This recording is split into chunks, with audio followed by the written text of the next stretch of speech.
So, all right. Who here knows what a Leland blue is? Raise your hand. Norma. What's a Leland blue? And who knows where the slag stone came from? Anybody? Manufacturing process of making iron. Yes. All right. So, Leland blues are slag glass. It's a byproduct of an iron smelting industry in the 1800s. In 1870, Leland was a huge smog-filled industrial town. This tiny little town that's now a huge tourist town was a smog-filled industrial town. And what they would do is they would clear-cut trees and make charcoal out of the trees. They would pull iron from the Marquette Range, bring it down from Escanaba, and ferry it all the way here, and they would basically create pig iron. Now what pig iron is they would basically create these little indents in the sand, and it looked like baby pigs feeding from a mother pig, and that's why it's called pig iron. And it was a very like not so efficient process. But what they would do with the pig iron after they smelted it is they would ferry it all the way down to Detroit, where it would get used for steel making. Now, a part of the process of creating that pig iron was pulling the impurities from the iron itself. So when you pull the impurities from the iron, you use something called limestone flux. These are basically like tiny nuggets of limestone that they would throw in there, and the limestone would pull out the impurities from the iron itself. Now, the thing about the impurities is the impurities are what causes the color. There's a lot of theories out there about what causes the color. Some people think that they pulled the sand from Sleeping Bear Dunes, and the Sleeping Bear Dunes sand caused the color. There's not really any information that can support that. The thing about this is that slag like this, a lot of people think that this is incredibly unique to this area. You can actually find it in so many other smelting furnaces around the United States, even in Germany. Across the world, the process for creating slag was almost uniform at one point. The reason why you don't see this stuff anymore is because iron smelting got more efficient, and disposing of the byproduct itself became a little bit more restrictive, and they started recycling it into things like abrasives. And as someone pointed out to me earlier, that some companies would actually use it to create asphalt.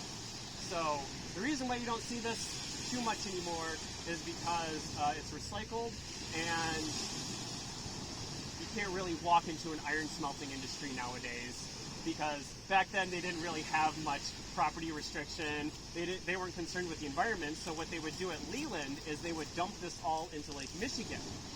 Now, big problem with the Leland smelting industry that they had going on. It was started by the Lake Superior Iron Company, and the biggest problem they had was charcoal was really expensive, and they also didn't really have a proper dock. They didn't have a dock at all. So what they would do is they would create these makeshift timber frameworks, and they would dump the slag in there and create a dock. And this was still really inefficient. So after 15 years of service, that whole thing just went away. The building was destroyed after so many years. It went abandoned. Some of the bricks were used in the creation or the construction of the Leland Historical Society Museum. And now the only remnants that we really have of the slag, or the only remnants that we have of the iron industry now anymore, is the slag and the area that used to be over there, where it used to be. Now, funny thing is a lot of this, because it was dumped into Lake Michigan, it comes to shore as this beautiful blue stone. But you can also find it if you dig around in certain areas. I don't know where these are, so don't go digging around. But fun fact, in 2012, when they dug up a parking lot somewhere here in Leland, they found tons of slag, and people just came and picked all the raw slag. So they would bury it too. Now, gather around, because we're all going to want to take a closer look at the slag. I'm going to let everyone take a closer look at these pieces here, so you can see the variety The interesting thing about slag, because it's a byproduct, it's slag glass, it's not an actual geological stone or anything. Everyone can start passing this around. Feel free to just take a look, pick up, see all the different variations. Because there are so many factors into creating slag itself, and it wasn't really like a monitored process, it's just something that was necessary to pull the iron from the impurities from the iron. It created all of these completely different varieties. Sometimes you'll get them looking green. Sometimes you'll get them looking like a more turquoise color. Sometimes they'll just look like a big piece of chert. But then you turn them over and you see all these oxidization spots from the iron that's been left over. And the cool thing about that is that it's actually magnetic. And sometimes you can also find them with pieces of charcoal that are still embedded inside of them. So if I scratch that, it leaves a black mark. And everyone can pass that around too. I don't think I got it. No, I just So, now I'm going to teach everyone how to look for it. So beyond the colors, there are many different things to look for as well. The porosity is one of the biggest indicators of slag glass. Here you'll notice all this porous exterior here, all this porousness. Usually you don't get stones like this unless there's been volcanic activity in the area. We haven't had volcanic activity in the Lower Peninsula of Michigan, and I don't know, never. The closest volcanic activity was Lake Superior, and that was billions of years ago. So you don't get stones that are this porous. So that's one of the biggest indicators. So the cool thing is, when you're looking for stones, or when you're looking for the Leland blues and you see this porousness, you can turn it over and it might look like that, or it'll look like that.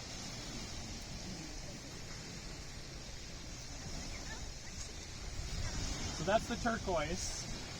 Can't really see it too much, but if I got it wet, you can see the turquoise. It could also look like that, which is just a white, grayish white, or it could look like that.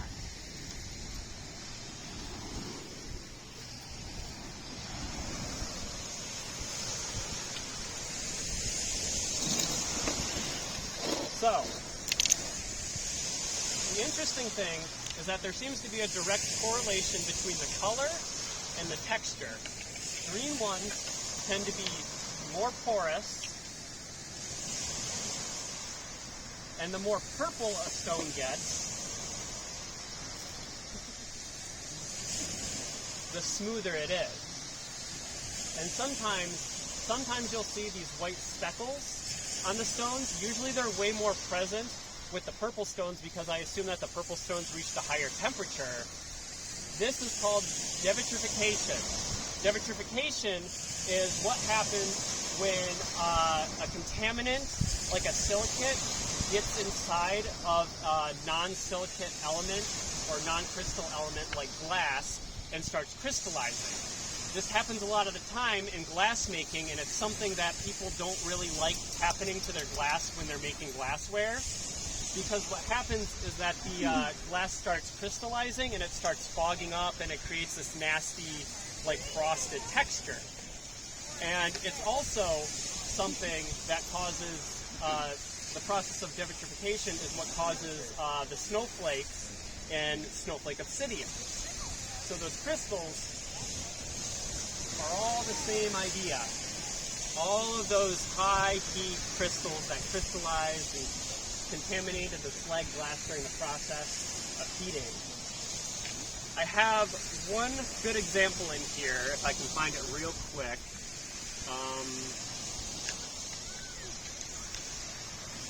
Here it is. You can have that back. Everyone can pass this one around. You see how translucent the purple is and how the limestone contaminant started almost crystallizing inside of it. Now, because the blast furnaces, it was a really uncontrolled environment, save for just heating up the iron. All those contaminants just started flowing through there, and when those high heat temperatures created the purple colors and everything, all of those contaminants just started crystallizing in the form of vitrification. Now, sometimes you'll see them and they start looking more stony. They start looking white and stony. This is the limestone that's also been left over, and sometimes the limestone has been partially turned into glass or has iron inclusions. And yeah, we'll pass this one around. That's one of the ones that kind of looks really stony. So if you ever see the white, that's the limestone that fused, the limestone flux that fused with the glass itself. So now that we know what slag is, well, first I'm going to ask everyone if you have any questions. Is there any question from anyone? Well, wait a minute. Yeah. Okay. Mine is slightly. Why did they bring it all the way down here? Because iron was mined all the way up there. Well, yeah, you know, ironwood, Yeah. It's just like, why bring it all the way down here? Is what I was trying to figure out. Closer proximity to Lake Superior. Escanaba to Leland, much easier, much quicker. If you build it, they will come. Yep. There's a population in the area here. They build a smelter, it's easy access. And they had all the trees too. Right here. They couldn't make it fast enough. They needed it everywhere right now. And so it was anywhere they could make it. Yep. And all the trees, the local trees, like I said, they cut down and used creating charcoal. So it was, they hoped that it would be like a match made in heaven, but sadly only 15 years came by and they were gone. So now that we know what the Leland blue is, you had a question too, I'm sorry. Is everything on that table a Leland blue? Yes, chemically. Chemically, this is all very similar. So people like to talk about how Leland blues are this really unique slag glass from the area that can't be replicated anywhere else. That's not true. You can find slag like this in the Traverse Bay area. You can find it in the Fort Gratiot area. You can find it almost anywhere there was a blast furnace, like 1800s blast furnaces. Like I said, you can find them all over the world wherever there was a blast furnace. And chemically, it's all the same. The only thing that's unique about this is that someone decided to capitalize on it and call it a Leland blue. Kind of like a Uper. Yep, exactly like a Uper. So now that we know what a Leland blue is, let's talk about what a Leland blue isn't. Primary culprit. And also the culprit that caught me when I first looked for Leland blues. I don't care, that can go away, I don't care about it. I have no attachment to these. These are evil. This is blue chert. This is chert. Chert is evil. If you like chert, I won't knock you for liking chert. But whenever someone comes to me and they ask me, is this a Leland blue? A lot of the time, it's blue chert. It's so pretty when it's wet. Yeah, it is. Oh, that's actually a piece of Leland blue I got there. I was confused. As a geologist, I take chert over slag any day. So Craig can probably tell you a little bit more about chert. So all I know about identifying chert is that it has more of a waxy, stony look to it, and there's no porousness to it. Absolutely no porousness. So someone mentioned earlier that this stone looked a little bit like chert, but when you turn it over, you see all that porousness, and you can compare these two together. So I'll have everyone pass these two around again, so you can take a look at the two. Yep. That one didn't really get polished too well. But if anyone wants to come over here and take a look at this chert here and compare it to the Leland blue slag here, feel free to do so. But this is the primary culprit whenever someone asks if it's actually Leland blue. And it's what always gets anyone the first time they look for Leland blues.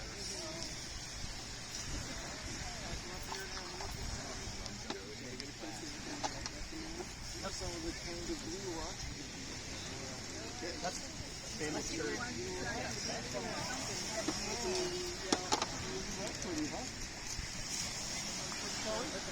That's an almost partially agitized. Yes, actually, cold water, I guess, is what they call it.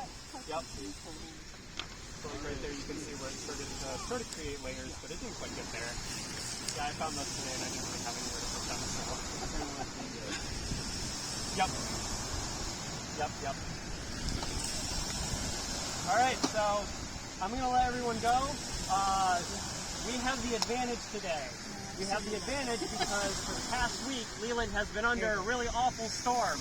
And what storms do is they bring stones in. And we also have a lot of waves working with us today, but also working against us if we're snorkeling.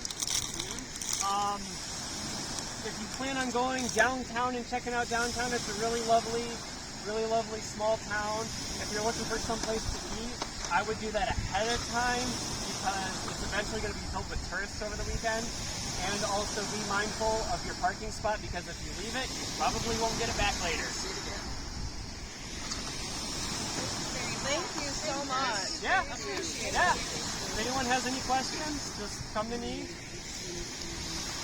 I'll be here, I don't know how long, probably all the way till 5 or 4.